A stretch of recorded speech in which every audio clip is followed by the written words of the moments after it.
I initially wanted to record with Amulet this week, but I played a single match against Twin with it, and kind of wanted to vomit. So I immediately switched to another deck I'm pretty sure loses Twin anyways. And that is this Collected Company Elves deck that Magnus Lanto won the Magic Online Championship with. It secured a world spot, which is pretty huge. But this was his modern deck that he, if I remember correctly, I think he only went like 3-2 with it, but it played out really good in the finals. So figured I'd give it a shot because I think that Collected Company is going to be like a big deal coming into this tournament. This tournament being Grand Prix Charlotte and the Invitational, two tournaments actually. But I think that people are going to get really hyped because it's a Dragons card that wasn't like obviously good and it's flashy. It's not like, oh, everyone's like, yeah, a Tarkus command is a Tarkus command. Like, people aren't excited to play with the Tarkus command. They're excited to play with Collected Company. They're excited to play with cards that they haven't played with in a long time in this format, like Heritage Druid. So this is a deck that's naturally attractive to people in this format. So, looking at the deck, the mana, you get to play. So, white's kind of a free roll because of Thicket. Black, or like, black's probably the next best color, and it's not really a free roll because dual lands actually deal you damage.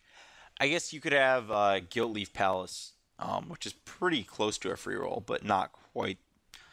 Gilt-Leaf Palace might be about the same, so it's worth considering if this deck wants black. It could probably get it. Anyways, you have those. You have Nykthos as a giant mana source. Okina as a way to save Azuri from pump, or from 2 damage spells to pump Azuri through like an electrolyzer or whatever.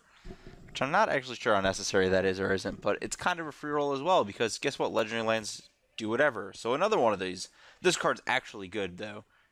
Might be worth having a second, honestly, and just like drawing 2. Though you have some of those problems with Nykthos, as is drawing 2 legendary lands. But anyways, Pendelhaven's great, because guess what? These creatures just don't die to things now. Bunch of forests, because we don't have non-green spells in the main, and then caverns, because getting our Azuris countered is a real thing. We have the classic Elves creature base, Heritage, Nettle, Llanowar, and oh wait, we get more Llanowars. Yeah, I don't really know what this Random Essence Warden's trying to do. It's there. It probably doesn't need to be there. Visionary, there isn't a symbiote in this deck to loop with, but just having more elves that get on the battlefield for Azuri is really huge. Some core targets in Ooze and Spellskite, and now we get to the real meat of the deck, the cards that actually do things. 4 Elvish Archdruid, which is fine, pumping a bunch of 1/1 elves sometimes is enough to win, but the real card that actually kills them is Azuri, usually. +3/+3 and Trample, like a single overrun on the number of elves you're creating is sometimes good enough, and if you ever get to the second off of Nykthos or Archdruid, it's almost certainly good enough. Beyond that, we've got a Chord target, kind of another Chord target. You can like Chord to Witness to a card in graveyard, or Chord to Witness just to get more permanents in play, and just randomly beat down, and also fuel Nykthos. But realistically, the other thing you want with Witness is to hit it with Collected Company and Rebuy Company. And these cards are the cards that find your good 3s. Chord directly and Company indirectly, and also just giving you a good board state. I've been told by some people that the Witnesses aren't necessary. The Company thing is more cute than anything. I'm kind of inclined to believe that on the second one, but I do like the first for the ability to Chord from your graveyard effectively. Though I guess you could have like a Rebel Arc to do that, but anyways, the main deck's a pretty tight ship, just based around activating an Azuri and killing them. If that fails, you can always chip shot them with 1/1 elves. Not the worst game plan.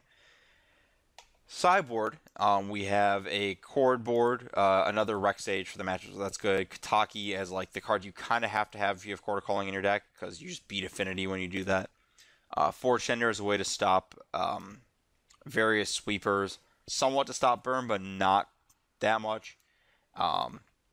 Thrawn is just like big random anti-control idiot to Chord for Malira as obvious anti-infect card. Beyond that, there's like a Choke, which is just randomly good. Probably not 100% necessary, but I don't mind having it.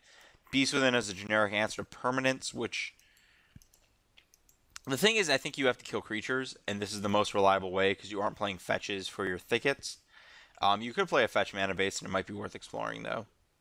And then the grindy cards, if you have to play a matchup like, I don't know if Jund is the right place necessarily, but something like that where you want to just keep recurring things and have a board presence. Though I don't know if these are actually enough to beat Jund on their own. Usually that involved Gavany Township in the previous decks, which I notice is missing here. I think if I had a fetch mana base, I'd have Gavany Township in the deck. But as is with just Thickets, it doesn't make sense. Regardless, this deck does some powerful things. I'm interested to see how well it stands up against Disruption, specifically the Grixis decks that have been bouncing around and basically are the dominant force of the format. I actually just almost recorded with Twin for another week, Grixis Twin, to see how much the changes I made changed the deck at all. But I can get to iterating that later. I'd rather mix it up and get a base of the format to start with. Anyways, I don't want to say I'm excited by this deck, but I'm interested to see if it's good and what it actually means for the format. Though I think that might just be that it means that blue-red black decks just have another thing to prey on.